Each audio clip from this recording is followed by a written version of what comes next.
So here we are in part 2, and I hope you're enjoying this video. By the way, just as a heads up, you might hear my dog snoring in the background.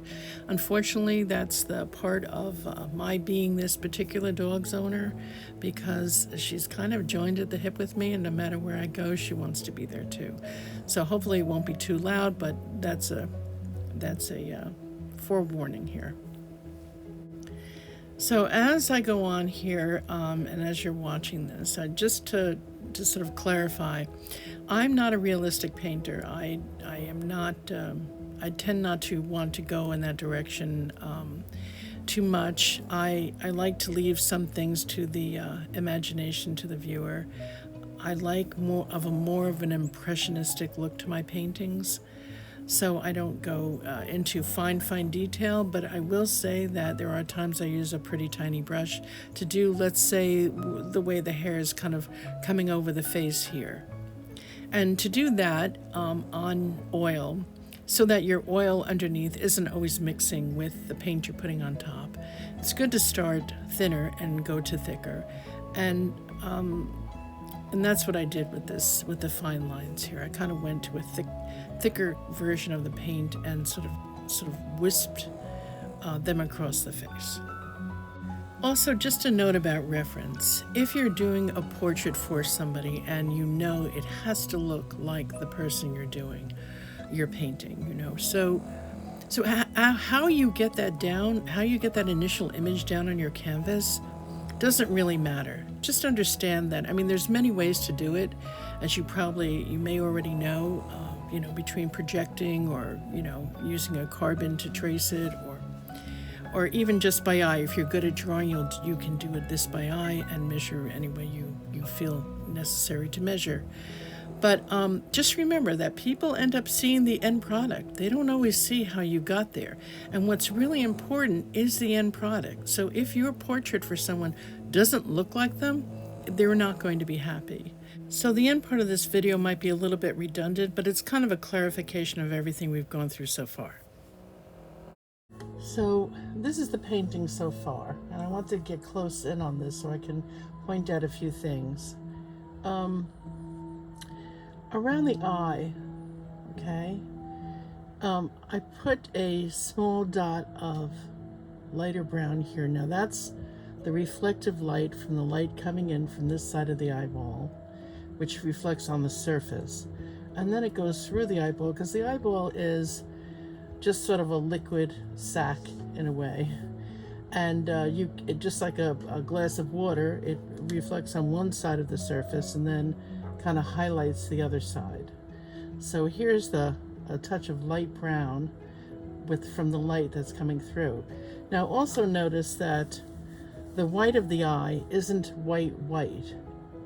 Our whites of the eye, because our eyes are in a socket and they're more sunken in a bit, many times they're in the shadow. So the white is never usually as white as we think it is.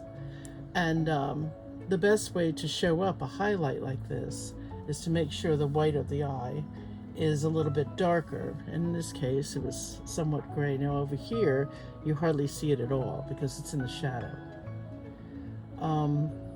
The colors I used around here are like a burnt umber combination, maybe a little bit of raw sienna.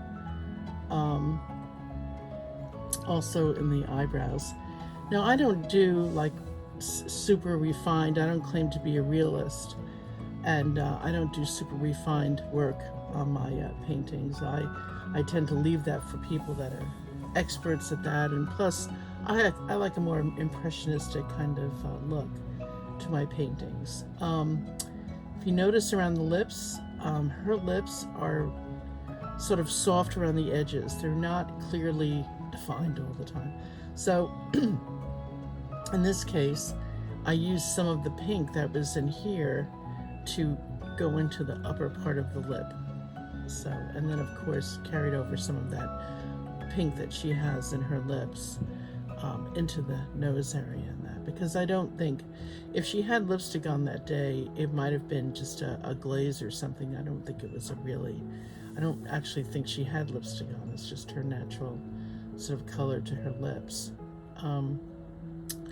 And this is like a combination of like a vermilion, which is more of a reddish yellow, like a brighter red, and a alizarin crimson. Sometimes you have to mix the two to get what you need. And I suggest overall mixing paints and colors in general, just to see what you come up with. Your palette should always have a red that works well with blue, which is alizarin, and a red that works well with the warmer colors, which is like a vermilion or a cadmium red. Also, the same with the blues. You should have a blue that works well with greens, like a cerulean, and then maybe a blue that, and a cobalt is a pretty good overall blue, but also like an ultramarine blue that works very well with reds. So, and then of course the scarf is very impressionistic here, and the hair is very, also when you have usually a dark area of the face or a dark area anywhere, usually it's followed by a very light area, which gives it a nice contrast. And remember, your eye will always go to the area of the painting that has the highest contrast. In this situation, this face will, your eye will go to, straight up to the eye and around to the hair and then down again. So it should travel, your eye should travel like quite well around the painting so far. And also highlights are good at the, toward the end, or even somewhere in the middle if you want, just to get a good feeling for dimension. Highlights will always show like what is coming out the furthest, and then what's in the light area, Her skin was mostly alizarin, a little bit of vermilion. It had a little bit of cadmium yellow light, or zinc yellow I might have had in this case. And then in the darker areas, I mixed it with some ultramarine blue.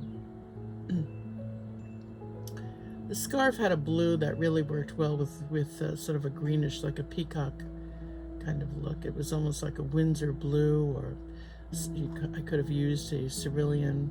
I don't have any black in here, actual black. Black is not a bad thing to use. I just got in the habit of using a combination of burnt umber and ultramarine blue, which gives me a pretty dark black, but black is black, and black should be used to give like super contrast. And I will probably put in some touches of black, like in and around here, maybe just in her pupil, maybe somewhere around here in her lips, just to sort of make things pop a little bit more. I hope you've enjoyed this video. Please let me know in the comments, or subscribe. That would be great. Thanks. Bye.